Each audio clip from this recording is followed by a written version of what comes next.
কথা তো আইসে যায়, মানে এই নেতারা যারা পালাতে বলল তারা আবার রাস্তায় নামতে বলে, যারা রাস্তায় নামবে ওরা আর যাই হোক।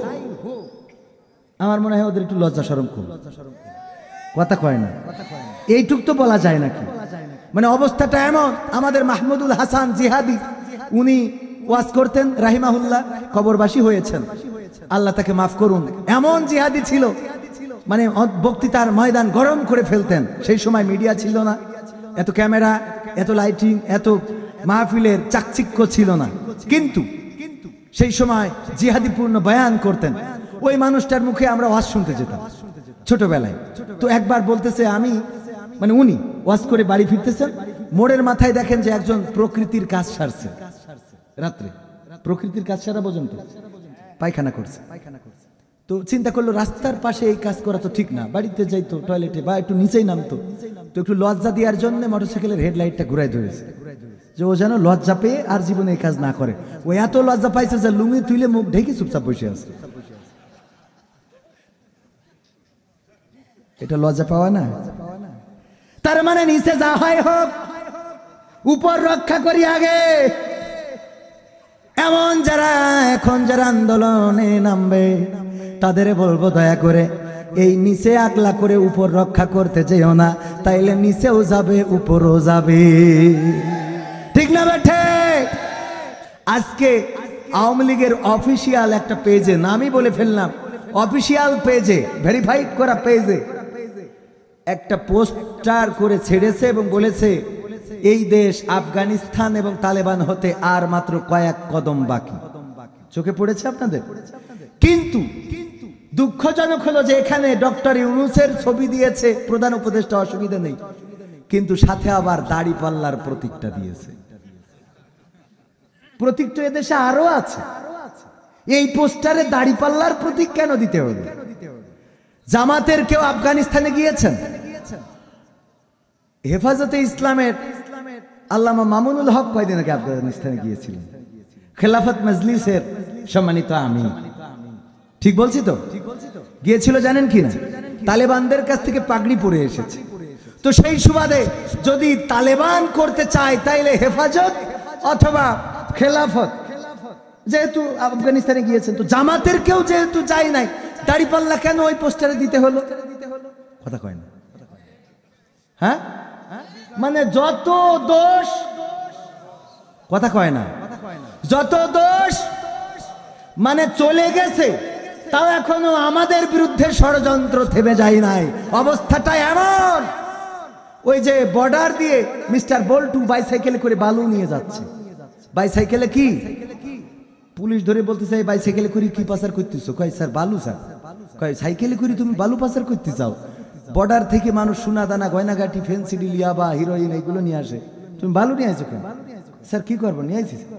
চেক করে একটু দেখে যে না সত্যি বালু, বালুর মধ্যে কিছুই নাই। কয় ঠিক আছে ছেড়ে দিলাম। দ্বিতীয় আর একদিন আসতেছে, স্যার এতে এই ধরেছে, এতে কি? স্যার বালু। স্যার সত্যিই বালু। আরে বর্ডার দিয়ে কেউ সাইকেলে করে বালু পাচার করে? স্যার বালুই তো নিয়ে যাচ্ছি। স্যার চেক করেন, আপনি চেক করে দেখেন না সত্যিই বালু, পুরা বালু ঢেলে আবার ভরে দিয়ে দিয়েছে, যাও। তৃতীয় দিন আবার আসতেছে, বাইসাইকেলে করে কি নিয়ে আসছে? বালুর বস্তা। এই বালুর মধ্যে নিশ্চয় কিছু আছে। না স্যার কিছু নাই স্যার, এটা ঢাকায় পাঠাবো, ল্যাব দিয়ে চেক করে। চেক করে দেখে না সত্যিই বালু। তাহেরপুর আপনাদের বাজারে দেখা হয়েছে। দেখা হওয়ার পরে বলতেছে, তোর ওই ল্যাবের পরীক্ষা তো আইসে মিস্টার বল্টু, ও তো তোর আসলে সত্যিই বালু, কোনো নাশকতা নেই, কিছু নেই। তা তুই সাইকেলে করে খালি বালু পাচার করিস কেন ভারত থেকে? বলতেছে, স্যার আপনি জিজ্ঞেস করলেন আনঅফিসিয়াল ভাবে, এখন আনঅফিসিয়াল ভাবে কি একটা কথা বলবো? বলছে বল। বলছে আনঅফিসিয়াল ভাবেই বলি, স্যার আমি আসলে সাইকেলে করি বালু পাচার করি না, আমি মূলত ওই সাইকেলটা পাচার করি। মূলত পাচার করে কি আর পড়ি চেক করে কি? আমাদের অবস্থা সেইটা। আগেও যা কিছু হয়েছে এক বাক্যে বলে দিয়েছে, জামাত শিবিরের কাজ, ঠিক না বে ঠিক? এখনো চলে গেছে, পোস্টার বানাইছে, সেই পোস্টারে ডক্টর ইউনূস, মা আসিফ নজরুল, তারপরে এই যে আসিফ মাহমুদ, হ্যাঁ এখন হাঁস খাইতে যায়। আগে বাটন ফোন চালাইতো, এখন দুইটা করে বড় ফোন থাকে হাতে, কথা কয় না। যারাই যাই কনে বৃন্দাবনে, ওরাই হয় কি কি হয়ে যায় না, রাবণ না কি এরকম কি হয় কোন জায়গায় যাই। তো যারাই চেয়ারে বসে ওরাই দেখি এখন সকালে উনার আর পান্তা ভাত ভাল লাগে না, ওই হোটেলের ডাল ভাল লাগে না, যদি গাড়ি না পাই হাঁটতে হাঁটতে যে হাঁসের গোস্ত খেয়ে আসে। আরে বাবা, তোমার বাপের টাকা, কথা কয় না। এইগুলো সরিয়ে ইসলামী শক্তিকে ক্ষমতায় বসানো দরকার। এই জন্যে কারণ আমাদের মুহতারাম আমির ঘোষণা দিয়েছেন, আমাদের সরকার, আমাদের এমপি মন্ত্রীরা যদি সরকার গঠন করে, আমাদের দল যদি রাষ্ট্র ক্ষমতায় আসে, আমরা ট্যাক্স বিহীন গাড়িটাও চালাবো না। সম্পদ কমবে ছাড়া বাড়বে না, সম্পদ কমবে ছাড়া বাড়বে না। এটাই ছিল রাসূলের আদর্শ। আল্লাহর রাসূল সাল্লাল্লাহু আলাইহি সাল্লাম যখন খাদিজা রাদিয়াল্লাহু তাআলা আনহাকে বিবাহ করলেন, মক্কাবাসী বলল, দেখো খাদিজা এত ধনী, এত কোটিপতি, এত টাকার মালিক, এত ব্যবসা বাণিজ্য তার, কোথায় নাই, সব জায়গায় সম্পদ, অথচ সেই মানুষটা তার আন্ডারে চাকরি নিয়েছিল এমন মুহাম্মদ, এতিম মুহাম্মদকে বিয়ে করলো। এটা কি তার সাথে সামঞ্জস্যতা থাকলো নাকি? এই কথা শোনার পরে খাদিজা রাদিয়াল্লাহু তাআলা আনহা ডাক দিলেন, মক্কাবাসীদেরকে দাওয়াত করলেন, অনেক বড় অনুষ্ঠান করে সবাইকে দাওয়াত খাওয়ালেন এবং স্টাম্প লিখলেন। সেই স্টাম্পে লিখলেন, আমার যত সম্পদ আছে সব সম্পদের মালিক আমি আমার স্বামী মুহাম্মদ বিন আব্দুল্লাহকে করে দিলাম। এই কথা লিখে যখন স্বাক্ষর করেছে, মক্কাবাসীকে বলল, গো মক্কাবাসী, সবাইকে তো দাওয়াত করেছি, এই যে দেখো স্টাম্প করেছি, দলিল করেছি, আমার সমস্ত সম্পদ আমি মুহাম্মদকে লিখে দিয়েছি, এখন তোমরা সাক্ষী থেকে যাও। তোমাদের সামনে আমি বলতেছি, যেহেতু সব লিখে দেয়া শেষ, এখন আমি নিঃস্ব অসহায়, আমি একটু মুহাম্মাদের কদমের কাছে আশ্রয় চাই, তিনি যদি দয়া করে আমাকে তার কদমের কাছে আশ্রয় দেয়, তাইলে আমি তার স্ত্রী হিসেবে বাকি জীবনটা পার করে দিতে চাই। আল্লাহর নবী এই সম্পদ পাওয়ার পরে আল্লাহর নবী ব্যবসা করে আরো কোটি কোটি টাকা অর্জন করেছেন, কথা কয় না। তা করেন নাই, বরং মক্কায় যখন দুর্ভিক্ষ এসেছে, যখন অসহায়ত্ব এসেছে, তখন ওই সম্পদগুলো দুই হাত দিয়ে বিলিয়েছেন, এতটাই বিলিয়েছেন। আম্মা আয়েশা রাদিয়াল্লাহু তাআলা আনহা বলেন, মাঝে মাঝে আমরা যখন বাড়িতে গোশত রান্না করতাম, নবী মুহাম্মদ সাল্লাল্লাহু আলাইহি সাল্লাম বলতেন, বাটিতে একটু গোশত ভরে দাও, বাটিতে গোশত দিতাম। তারপরে মদিনার অলিতে গলিতে ঘুরতেন আর বলতেন, খাদিজার কোনো সাথী বেঁচে আছো নাকি, যাকে একটু আপ্যায়ন করতে চায়। আমরা জিজ্ঞাসা করতাম, ওগো নবী, খাদিজার বান্ধবীদের এখনো কেন আপনি খুঁজে ফেরেন? আল্লাহর নবী বলতো, ওগো আয়েশা, শুনে নাও, খাদিজার এত সম্পদ ছিল যে তিনি মক্কার ধনী ছিলেন, সেই সম্পদ আমার সাথে বিবাহ করার পরে সব লিখে দিলেন, আর আমি সেটা মানবতার কল্যাণে সব খরচ করেছি। খরচ করার পরে এমন দিন গিয়েছে, দিনের পরে দিন আমরা না খেয়ে থেকেছি, 3 দিন পর্যন্ত চুলা জ্বলে নাই, কিন্তু কোনোদিন খাদিজা অভিযোগ করে নাই, ওগো আমার স্বামী, ওগো নবী, আমি এত সম্পদ আপনার পায়ের কাছে দিয়েছিলাম, একটাও আপনি রাখেন নাই, সব দান করে দিয়েছেন, আজকে আমাদের না খেয়ে থাকা লাগে, এমন কোনো অভিযোগ বিবি খাদিজা করে নাই। সম্পদ কমেছে না বেড়েছে? সম্পদ কমেছে। খুরমা বের করলেন আব্দুল আজিজ, ওমর বিন আব্দুল আজিজ, খুরমা বের করার পরে সন্তান যে মার কাছে নালিশ করলো, গো মা, আমার পিতা আমার সাথে এমন আচরণ করেছে। বাড়িতে যখন ফিরলেন, স্ত্রী বলছে, তোমার রাষ্ট্র ক্ষমতায় থাকার দরকার নেই, তুমি এমন আমির হয়ে লাভ কি, প্রেসিডেন্ট হয়ে লাভ কি, তুমি আমিরুল মুমিনিন হয়ে লাভ কি? সন্তান একটা খুরমা মুখে ভরেছে আর সেটা তুমি আঙুল বাঁকা করে বের করে নিয়ে এসেছো। এমন পিতা হওয়ার থেকে না হওয়া তো ভালো ছিল, সন্তান জন্ম দেওয়ার দরকারটা কি ছিল? ওমর বিন আব্দুল আজিজ উত্তর দিলেন, ওগো স্ত্রী, আমার সন্তান আজকে যে খুরমাটা মুখে ভরেছে, ওই খুরমাটা আমার না, ওই খুরমাটা রাষ্ট্রীয় কোষাগারের সম্পদ, ওই খুরমাটা খাওয়ার ক্ষমতা আমার সন্তানেরও নাই, আমারও নাই। ওই একটা খুরমা যদি আমার সন্তান খেয়ে ফেলতো, বিচারের কাঠগড়ায় আমাকে দাঁড়িয়ে কৈফিয়ত দিতে হতো।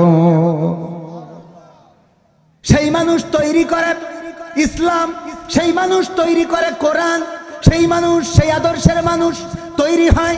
নবীর সাহাবীদের আদর্শে আদর্শিত যারা, সেই আদর্শের মানুষ ছিলেন আবু সাইদ মুহাম্মদ শাহাদাত হুসাইন সহ আরো যারা নির্বাচিত হয়েছিলেন, 2টা মন্ত্রণালয় 3টা মন্ত্রণালয় চালিয়েছেন 2 জন মন্ত্রী, দূরবীন দিয়ে খোঁজ করে একটা দুর্নীতি প্রমাণ করতে কি পেরেছে? অনেক মামলা দিয়েছে, মিথ্যা মামলা, কিন্তু দুর্নীতির নামে মিথ্যা মামলাটাও দিতে সাহস করে নাই। ঠিক না বেঠে? দুর্নীতির নামে মিথ্যা মামলা দিতে পারে নাই। কত মামলা দিয়েছে আল্লামা দেলওয়ার হুসাইন সাইদি, কলিজার টুকরা, কোরআনের পাখি, যার সুর আজ কণ্ঠে ভাসে। ওগো আমার ভাইয়েরা, এই মানুষটা 13টা বছর কারাগারে থাকলো, 2 বার সংসদ সদস্য নির্বাচিত হয়েছেন। তাকে মামলা দিয়েছে মানবতা বিরোধী, তাকে মামলা দিয়েছে লুণ্ঠনকারী, তাকে মামলা দিয়েছে ধর্ষণকারী, তাকে মামলা দিয়েছে নানানভাবে নানান কিছু। কিন্তু সংসদীয় আসনের সংসদ সদস্য একটা দুর্নীতির মামলা দেওয়ার মতো ক্ষমতা তাদের সেই সময়ও হয় নাই। এমন মানুষকে রাষ্ট্র ক্ষমতায় আনার দরকার আছে না নাই? এই মানুষটা যদি বিএনপি তৈরি করে, তাইলে আমরা সেই বিএনপির পক্ষের লোক। এই মানুষটা যদি আওয়ামী লীগ তৈরি করে, আমরা আওয়ামী লীগের পক্ষের লোক। এই মানুষটা যদি জাসদ বাসদ হেফাজত তারা তৈরি করে, আমরা তাদের পক্ষের লোক। আর এই মানুষের বিপক্ষে যদি দাঁড়িয়ে যায় জামাত ইসলাম, তাইলে সেই জামাতের বিরুদ্ধে স্লোগান দেওয়া লোক আমরা। ঠিক না বেঠে? ভাইয়েরা আমার, অল্প সময় আর বাকি আছে, আর কয়েকটা মিনিট আপনাদের কাছ থেকে চেয়ে নেব।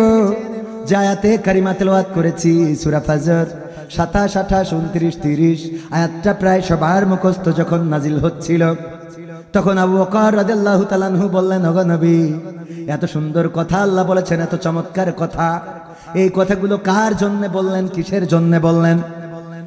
কথাগুলো কি? আল্লাহ ডাক দিয়ে বলছেন, হে প্রশান্ত আত্মা, তুমি ফিরে আসো তোমার রবের দিকে। কার দিকে? কার দিকে? রবের দিকে ফিরে আসো প্রশান্ত চিত্তে, রবের দিকে ফিরে আসো সন্তুষ্ট চিত্তে এবং সন্তোষ ভাজন হয়ে।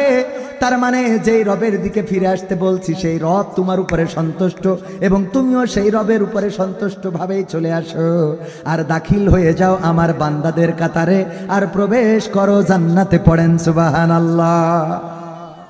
আল্লাহর নবীকে প্রশ্ন করলেন, ওগো নবী, এই চমৎকার কথাগুলো কাদেরকে বলা হবে? আল্লাহর নবী বললেন, ওগো আবু বকর, শুনে নাও, এই কথাগুলো তোমার মৃত্যুর সময় আল্লাহ রাব্বুল আলামিন তোমাকে ডাক দিয়ে বলবেন। সুবহানাল্লাহ বলবেন। আল্লাহ ডাক দিয়ে বলবেন, ওগো বান্দা, ফিরে আসো, ওগো প্রশান্ত আত্মা, ফিরে আসো তোমার রবের দিকে সন্তুষ্ট চিত্তে এবং সন্তোষ ভাজন হয়ে, দাখিল হয়ে যাও আমার বান্দাদের কাতারে, আর প্রবেশ করো জান্নাতে। মৃত্যুর সময় যদি কাউকে এই 4টা আয়াত আল্লাহ রাব্বুল আলামিন শোনায়, এর চেয়ে ভাগ্যবান দুনিয়ার পরে আর কেউ কি থাকতে পারে? আর কেউ থাকতে পারে? এই ভাগ্য আমাদের দরকার আছে না নাই? এই ভাগ্য কারা কারা চান? হাত দেখতে চাই। লিল্লাহি তাকবীর। আল কোরআনের আলো, আল হাদিসের আলো, আমার নেতা তোমার নেতা, নারায়ে তাকবীর। ওগো আমার ভাইয়েরা, মৃত্যুর সময় আল্লাহ ডাক দিবেন, এর চেয়ে বড় শান্তির আর কি হতে পারে? এর চেয়ে বড় ভাগ্যের আর কি হতে পারে? যখন দল করে, দল করার পরে প্রতীক নিয়ে লড়াই আছে না নাই? নমিনেশন পাবো কি পাবো না লড়াই আছে না নাই? হঠাৎ করে যদি ঢাকায় ডেকে নেয়, আর যদি বলে তুমি ঢাকায় এসো আনন্দের সাথে, আমি তোমার পরে সন্তুষ্ট, তুমিও সন্তুষ্ট থাকবা, সেই কাজটা করা হচ্ছে, এই কথা যদি বলেন তো দেখি, একজন প্রার্থী ঢাকায় যাবে, ওর মানে সকাল হইতেই চাইবে না, খালি মনে করবে কখন আজান দেবে, কখন আজান দেবে, পারলে মুয়াজ্জিনের ডেকে মসজিদে পাঠাই দেয়। ঠিক না বে ঠিক? কারণ বলিছে যে তুমি কালকে আসবা ঢাকায়, আমি তোমার উপরে সন্তুষ্ট, আর তুমিও খুশি মনে এসো। হ্যাঁ, এবং তোমার আমি সেই লোকদের কাতারে দাঁড় করাবো যেই লোকেরা ইতিপূর্বে লাগা। হ্যাঁ, এরকম একটা খবর যদি পাওয়া যায়, তাইলে এই মানুষটা সকাল খালি মনে হবে কখন আজান দেবে, মুয়াজ্জিন উঠছে না কেন? ঠিক না বে ঠিক? কথা কয় না। শুধু কি ওই দলের না, অন্য দলেও এমন আছে, অন্য দলেও আছে, শুধুমাত্র একটা দলেই নয়। নমিনেশন পাওয়ার জন্য বিভিন্ন দল থেকে আকাঙ্ক্ষা থাকে, এমনকি আমাদেরও মাঝে মাঝে এরকম আকাঙ্ক্ষা গ্রাস করতেও পারে না। করেও। আল্লাহ হেদায়েত নসিব করুন, পড়েন আমিন। আল্লাহ রাব্বুল আলামিন হেদায়েতের মালিক, এমন আকাঙ্ক্ষা রাখা যাবে না, বরং আমাদের দলের নেতৃত্বের এমন নিয়ম, যদি কেউ নির্বাচিত হয় তাইলে তার চোখের জলে দাড়িগুলো ভিজে টপ টপ করে পড়ে, বলেন ঠিক কিনা? ওমর রাদিয়াল্লাহু তাআলা আনহু খলিফা নির্বাচিত হলেন। আবু বকর রাদিয়াল্লাহু তাআলা আনহু 2 বছর 2 মাস রাষ্ট্র শাসন করার পরে বুঝতে পারলেন আমার যাওয়ার সময় হয়ে এসেছে, আমার নবী চলে গিয়েছেন, আমারও যেতে হবে। উনি বুঝে ফেললেন আমার যাওয়ার সময় হয়ে গেছে। উনি বুঝলেন যে এই রাষ্ট্র কার কাছে দিয়ে দেয়া যায়, কাকে দিলে জনগণ মেনে নেবে। জনগণদেরকে ডাকলেন, জনগণেরা জড়ো হয়ে গেল আবু বকর রাদিয়াল্লাহু তাআলা আনহুর গেটের সামনে। আবু বকর রাদিয়াল্লাহু তাআলা আনহু বললেন, ওগো মদিনাবাসী, আল্লাহর আমানত এতদিন আমার উপরে ছিল। বিশ্বনবী ইন্তেকালের পরে 2টা বছর 2 মাস আমি রাষ্ট্র চালালাম, এখন আমার যাওয়ার সময় হয়ে এসেছে। আমি মনে করি আমার পরে ওমর রাদিয়াল্লাহু তাআলা আনহু এই রাষ্ট্রের সবচেয়ে সর্বোত্তম ব্যক্তি, বা তিনি সক্ষম ব্যক্তি যিনি এই রাষ্ট্রের নেতৃত্ব দিতে পারবেন।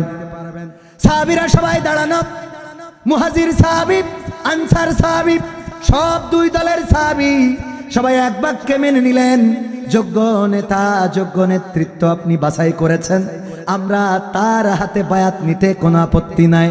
ওমর রাদিয়াল্লাহু তাআলা আনহুকে বললেন, ওগো ওমর, আমি তোমাকেই দায়িত্ব দিচ্ছি, আমি নির্বাচিত করলাম তোমাকে এই রাষ্ট্র চালানোর জন্য। ওমর রাদিয়াল্লাহু তাআলা আনহু দায়িত্বটা মাথার উপরে নিয়ে নিলেন, কাদের উপরে নিয়ে ভাষণ দিলেন।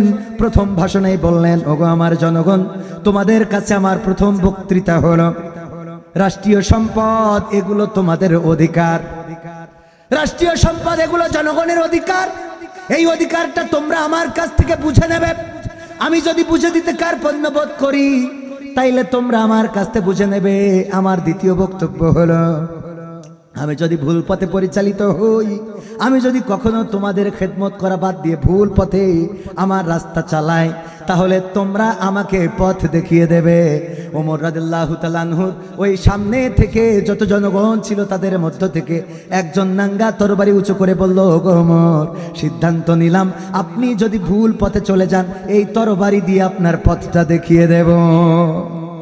ওমর রাদিয়াল্লাহু তাআলা আনহু রাগ করলেন না, তিনি রাগ না করে বললেন, আমি সত্যিই খুশি হয়েছি যে আমার এই সমাজে এমন মানুষ রয়েছে, আমার এই রাজ্যে এমন জনগণ রয়েছে যারা আমার ভুল হলে তারা তাদের তরবারি দিয়ে আমার রাস্তাটা দেখিয়ে দেবে। এমন নেতৃত্ব গড়ার দরকার আছে না নাই? ওগো আমার ভাইয়েরা, আল্লাহ যদি সালাম বলেন, আল্লাহ রাব্বুল আলামিন যদি বলেন, হে প্রশান্ত আত্মা, ফিরে আসো তোমার রবের দিকে খুশি মনে, এবং আমিও তোমার উপরে খুশি, আর আমার বান্দাদের কাতারে দাখিল হও, জান্নাতে প্রবেশ করো। মৃত্যুর সময় এই কথাটা যদি আমরা শুনতে পারি তাইলে মনের মধ্যে হবে, আল্লাহ যত তাড়াতাড়ি পারো আমারে নিয়ে যাও।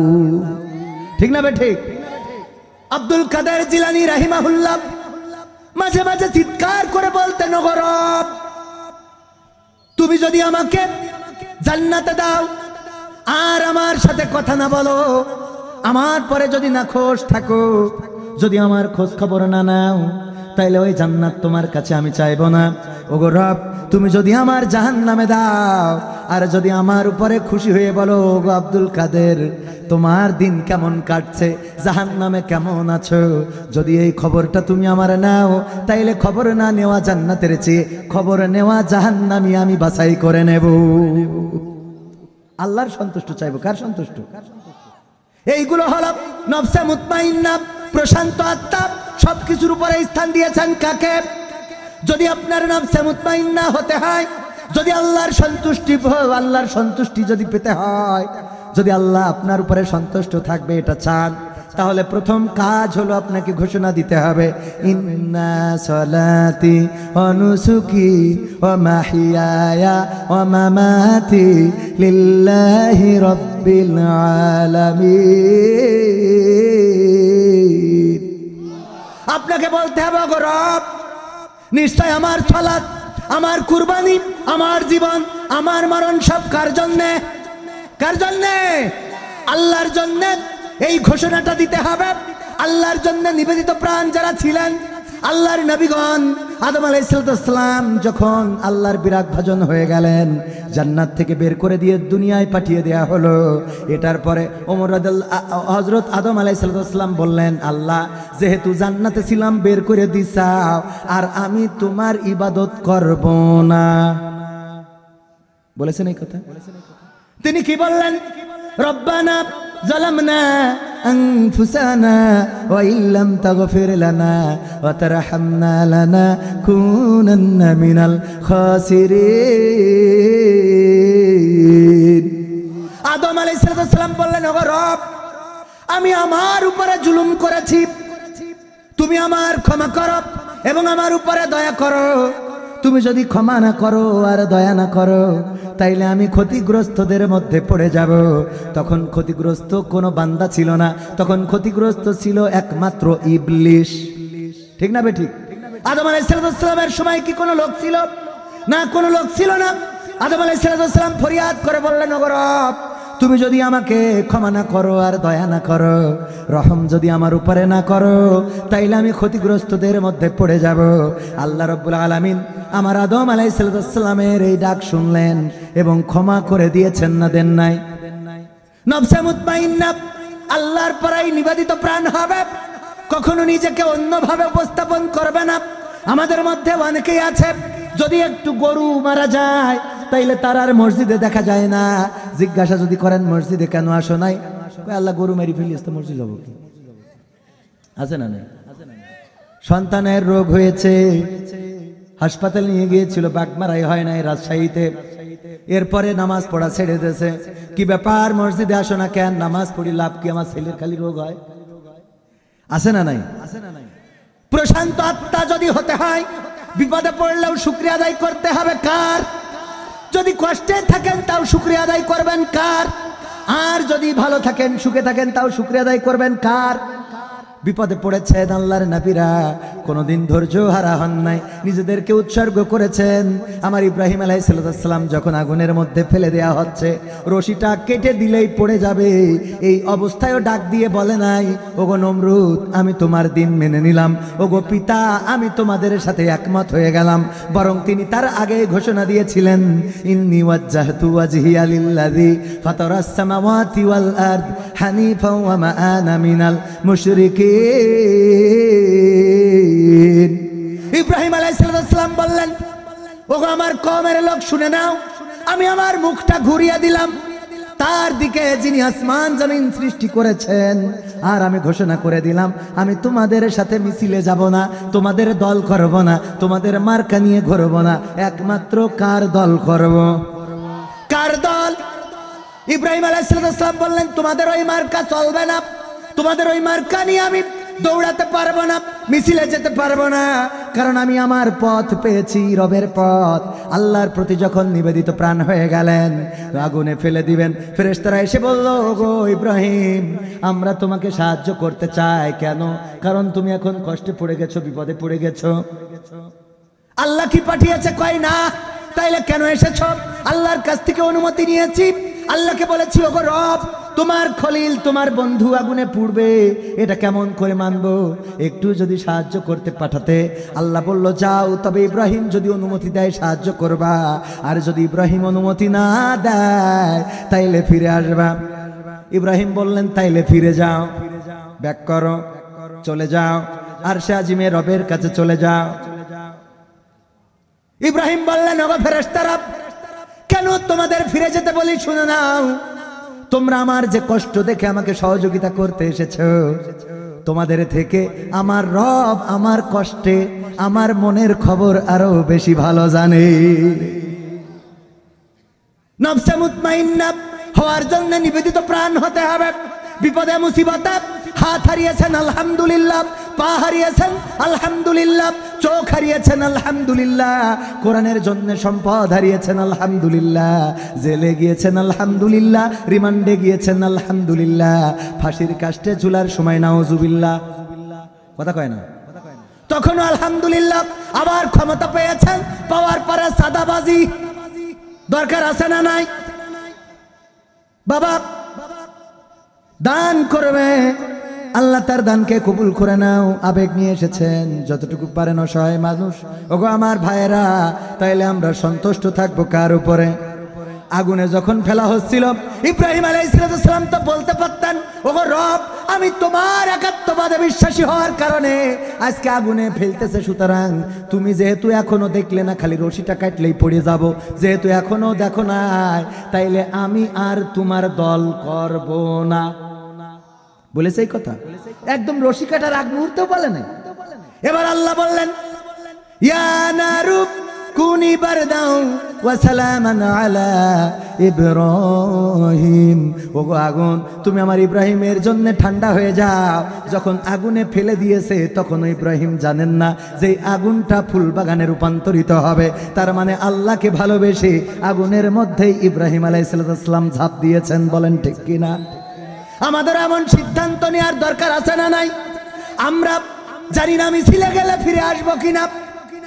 হতে পারে বুলেট বিদ্ধ হব, হতে পারে হাত হারাতে, হতে পারে কান চোখ নাক মুখ হারাতে হতে পারে, কিন্তু সিদ্ধান্ত নিতে হবে আল্লাহর দ্বীনের বিজয়ের জন্য।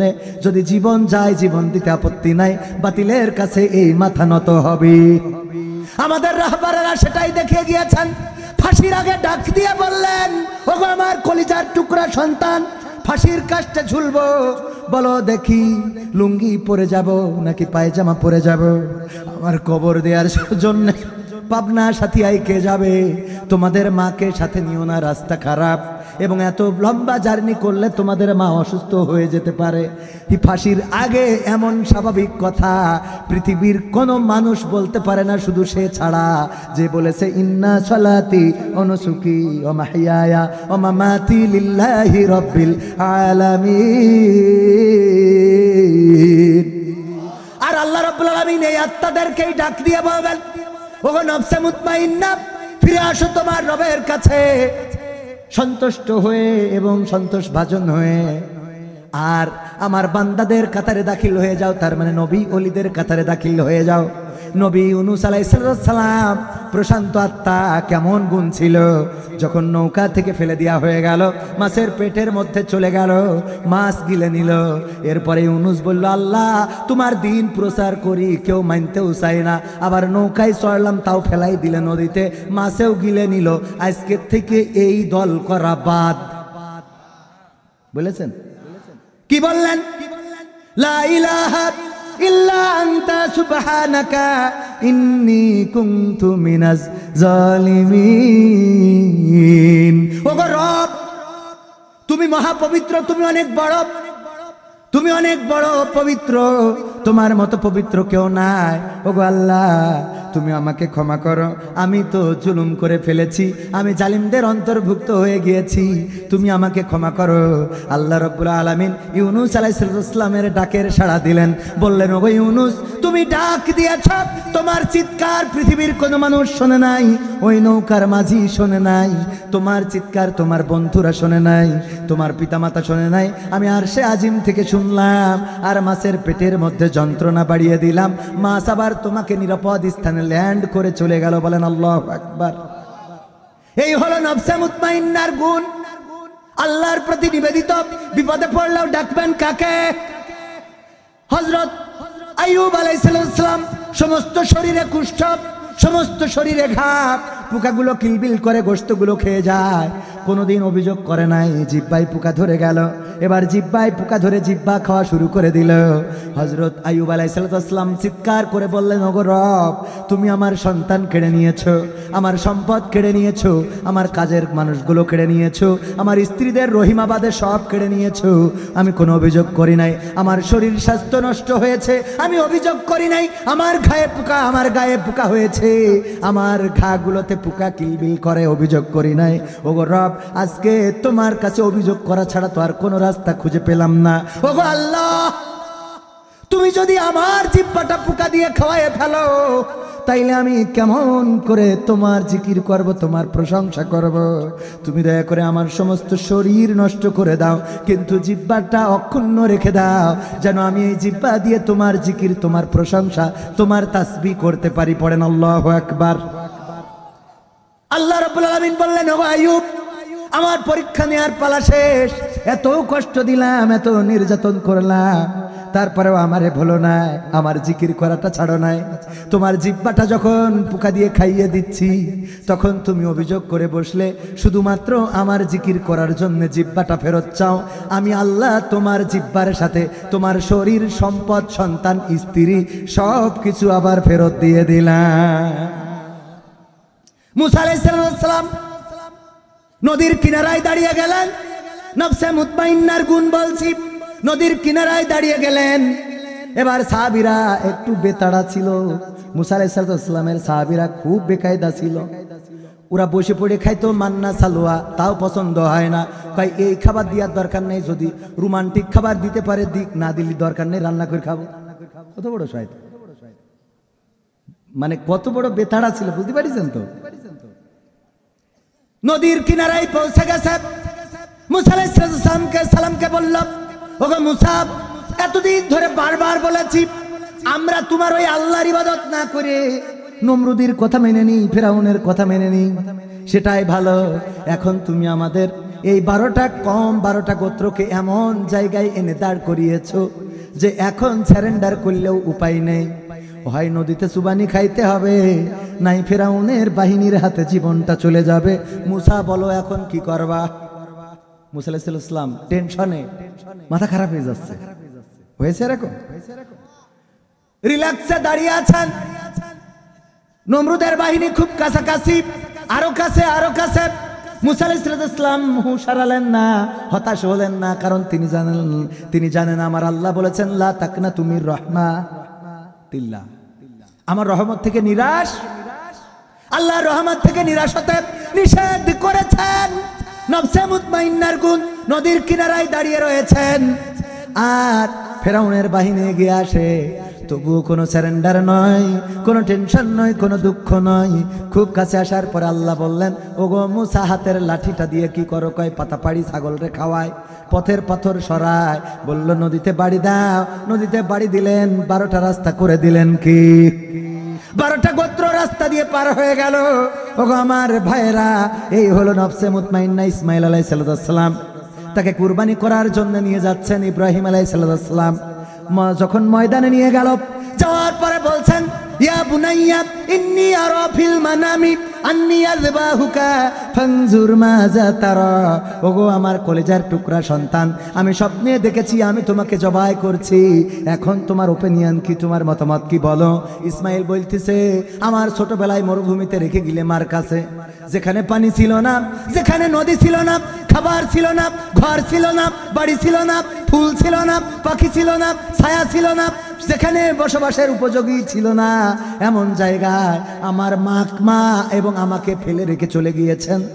পানি না থাকার কারণে আমার মা সাফা মারোয়া দৌড়াইয়েছে 7 বার, তারপরে আমার লাঠির মাধ্যমে জমজম কূপ তৈরি হয়েছে। এত কষ্ট করে আমার মা বড় করলো, আমি বড় হইলাম, আর আজকে আমার কুরবানি করবা। আব্বা তোমার আন্দাজটা কি বলো?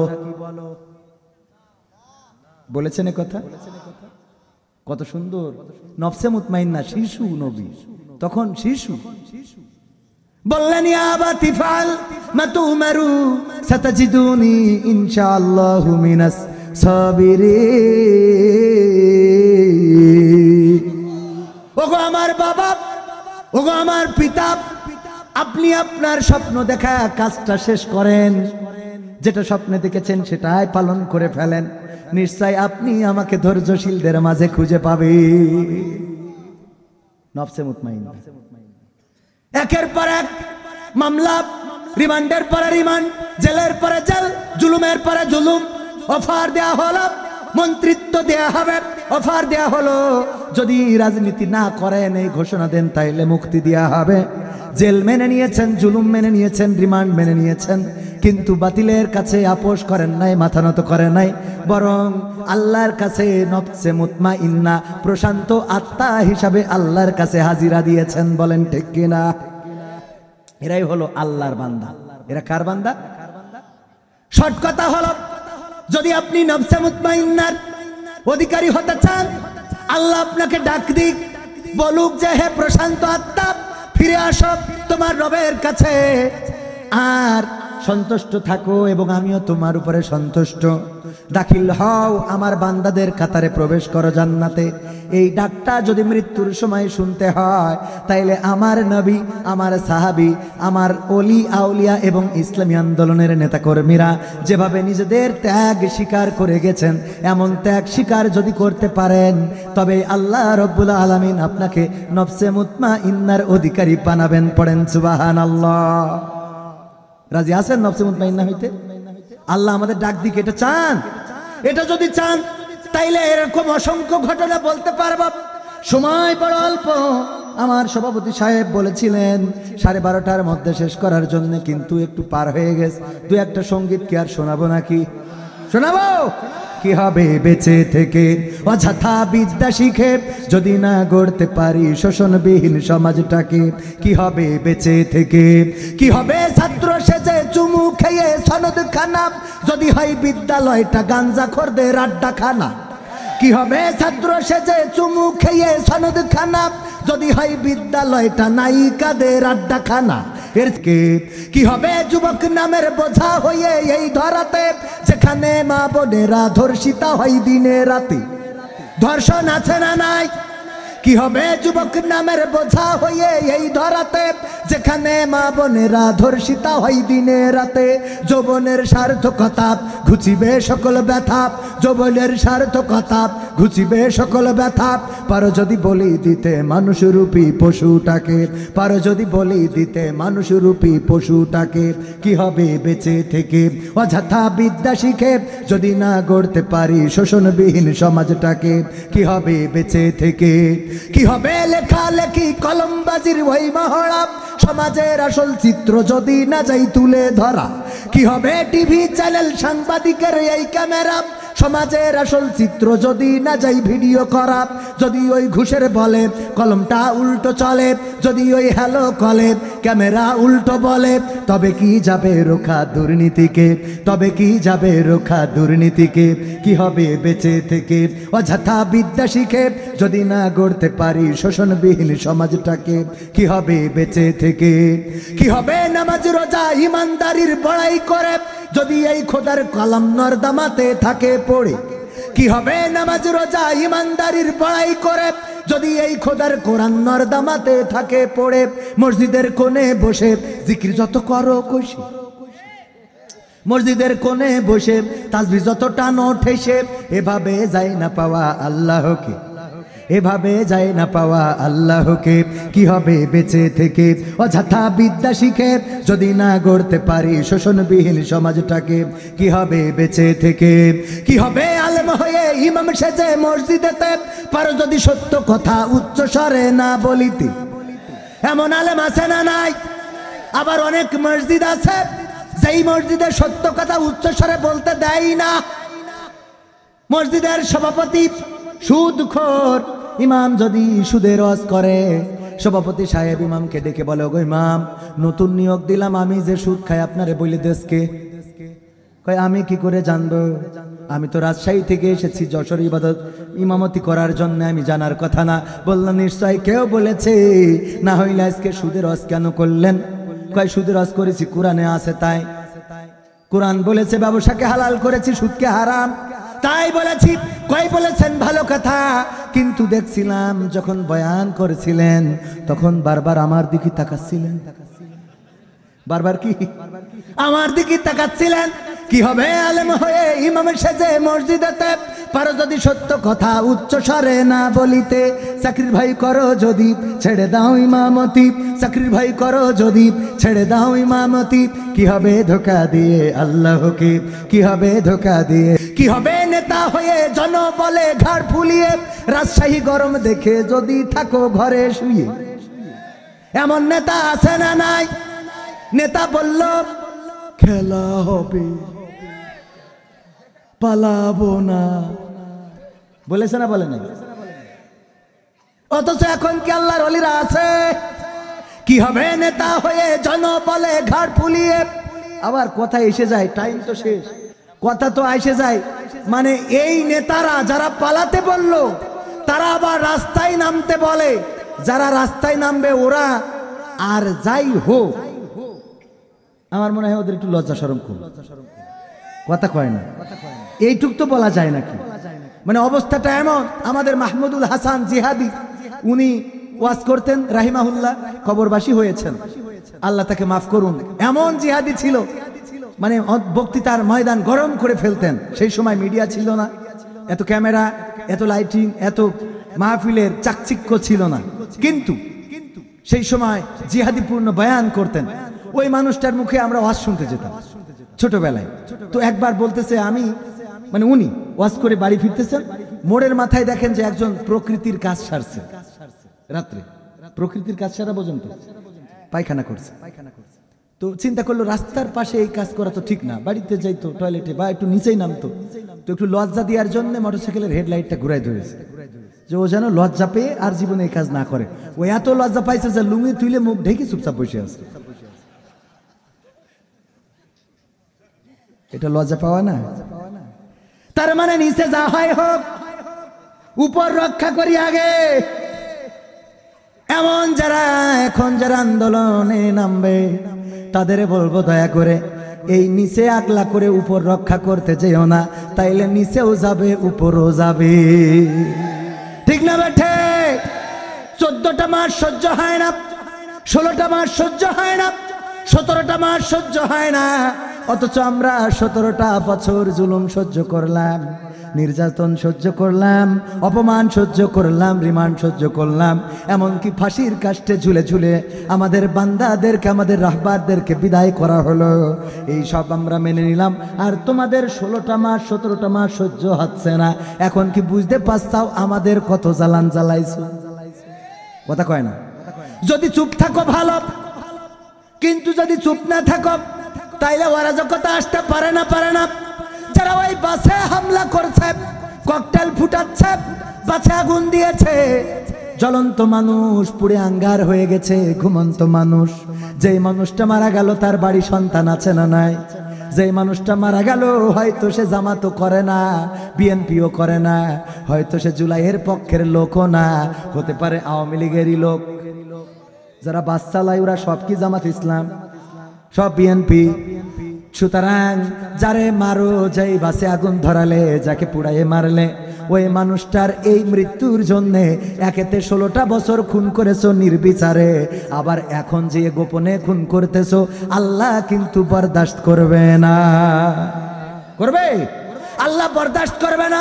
প্রমাণ হলো যাদেরকে নিষিদ্ধ করা হয়েছে আজকে তারাই এই দেশের বিটিভিতে পর্যন্ত ঢুকে গেছে, না যায় নাই? কথা কয় না? ঠিক না বে ঠিক?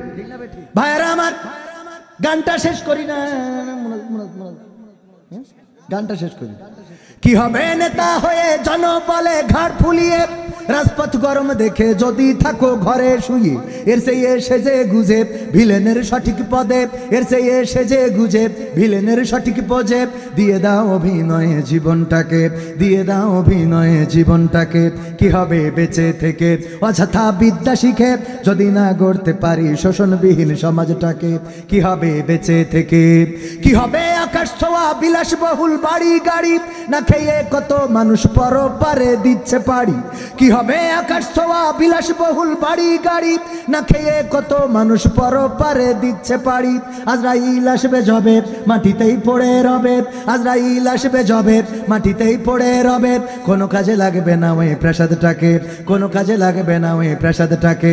কি হবে বেঁচে থেকে অযথা বিদ্যা শিখে, যদি না গড়তে পারি শোষণবিহীন সমাজটাকে? কি হবে বেঁচে থেকে? কি হবে পুরুষ হয়ে জন্ম নিয়ে এই দেশেতে যেখানে মা বোনেরা, কি হবে পুরুষ হয়ে জন্ম নিয়ে বাংলাদেশে যদি যাই ক্ষমতাটা ঘুরে ফিরে নারীর হাতে?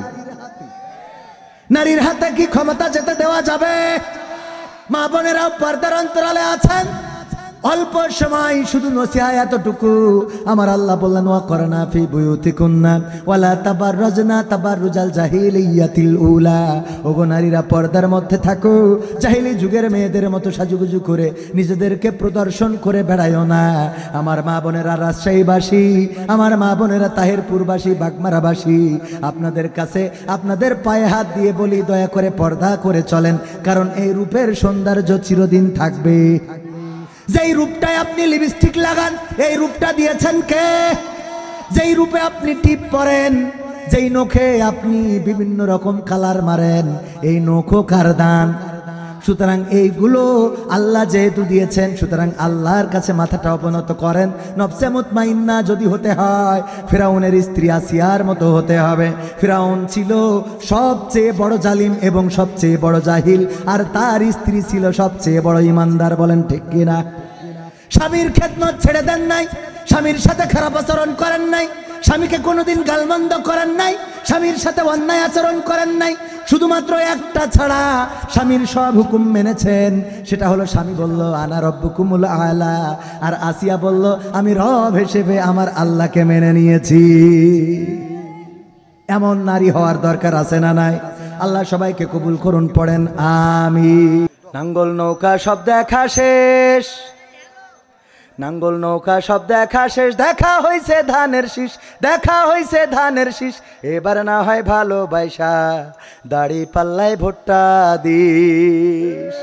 নাঙ্গল নৌকা সব দেখা শেষ, নাঙ্গল নৌকা সব দেখা শেষ, দেখা হইছে ধানের শীষ, দেখা হইছে ধানের শীষ, এবার না হয় ভালোবাসা দাড়ি পাল্লায় ভুট্টা দিস, এবার না হয় ভালোবাসা দাড়ি পাল্লায় ভুট্টা দিস। স্বাধীনতার অর্ধ শতক পার হয়েছে আজ, হয়নি স্বাধীন দেশের মানুষ, হয়নি কাজের কাজ। স্বাধীনতার অর্ধ শতক পার হয়েছে আজ, হয়নি স্বাধীন দেশের মানুষ, হয়নি কাজের কাজ। নেতার কথায় যাস না গুইলা, ও ভাই নেতার কথায় যাস না গুইলা, নীতি দেখা পক্ষ নিস, এবার না হয় ভালোবাসা দাড়ি পাল্লায় ভুট্টা দিস, এবার না হয় ভালোবাসা দাড়ি পাল্লায় ভুট্টা দিস। ভোটের নামে যাদের দিছি রাজ সিংহাসন তুইলা, সেই বাজাইছে চেতনার ঢোল মোদের গেছে ভুইলা। ঠিক না বেঠে? ভোটের নামে যাদের দিছি রাজ সিংহাসন তুইলা, সেই বাজাইছে চেতনার ঢোল মোদের গেছে ভুইলা। আমরাও এবার ভুলবো তাদের, আমরাও এবার ভুলবো তাদের বিশ্বাসে যে ঢালছে বিষ, এবার না হয় ভালোবাসা দাড়ি পাল্লায় ভুট্টা দিস, এবার না হয় ভালোবাসা দাড়ি পাল্লায় ভুট্টা দিস। নাঙ্গল নৌকা সব দেখা শেষ, নাঙ্গল নৌকা সব দেখা শেষ, দেখা হইছে ধানের শীষ, দেখা হইছে ধানের শীষ, এবার না হয় ভালোবাসা দাড়ি পাল্লায় ভুট্টা দিস। আলহামদুলিল্লাহি রাব্বিল আলামিন। রব্বানা জালামনা